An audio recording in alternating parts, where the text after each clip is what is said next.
আসসালামু আলাইকুম, কেমন আছেন সবাই? Welcome to Nasima's kitchen. আজকে আমি রান্না করব চিকেন পালক। যাদের বাচ্চারা শাক খেতে পছন্দ করেন না, তারাও এই রান্নাটা খুবই পছন্দ করে খেয়ে নিবে। এতটাই মজার হয়ে থাকে এই রান্নাটা। তো চিকেন পালক রান্না করার জন্য আমি মুরগির বুকের মাংস নিয়েছি 3 পিস। আপনারা চাইলে এখানে হাড় সহ নিতে পারেন। তো আজকে আমি শুধু বুকের মাংসটা দিয়ে রান্না করব।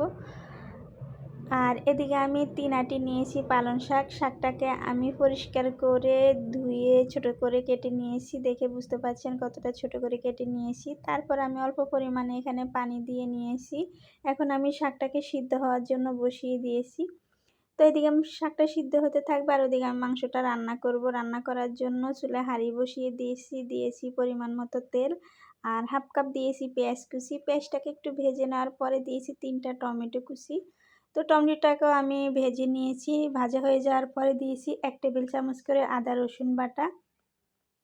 তারপরে আমি মশলাটাকে একটু ভালো করে কষিয়ে নিয়েছি। কষানো হয়ে যাওয়ার পরে দিয়েছি 1 চা চামচ মরিচের গুঁড়া, হাফ চা চামচ দিয়েছি হলুদের গুঁড়া, স্বাদ অনুযায়ী দিয়েছি লবণ। আর এখানে আমি দিয়েছি হাফ চা চামচ গরম মশলার গুঁড়া, 1 চা চামচ দিয়েছি জিরার গুঁড়া, 1 চা চামচ দিয়েছি ধনিয়ার গুঁড়া। এটা আমি ক্যামেরার বাইরে করে নিয়েছি। আমার মাঝখান দিয়ে কারেন্ট চলে গিয়েছিল সেই জন্য আর আপনাদের সাথে শেয়ার করতে পারি নাই, তো সেজন্য আমি পরিমাণটাও বলে দিয়েছি। এখন আমি মশলার সঙ্গে চিকেন মাংসটা দিয়ে নিয়েছি। এখন খুব ভালো করে আমি কষিয়ে নেব। তো মশলার সঙ্গে আমার মুরগিটা কষানো হয়ে গেছে। আমি এর মাঝে 2 বার পানি দিয়েও কষিয়ে নিয়েছি। এখন আমি সিদ্ধ হওয়ার জন্য পানি দিয়েছি। তো এখন আমি ঢেকে রান্না করব প্রায় 10 মিনিট ধরে। যতক্ষণ না পর্যন্ত পানিটা শুকিয়ে মাখা মাখা হয়ে আসবে ততক্ষণ পর্যন্ত আমি রান্না করে নিব। তো এর মাঝে আমি একবার নেড়ে দিতেছি। চিকেন সিদ্ধ হতে বেশি সময় লাগে না। তো আমি প্রায় 10 মিনিট ধরে এটাকে সিদ্ধ করে নিয়েছি।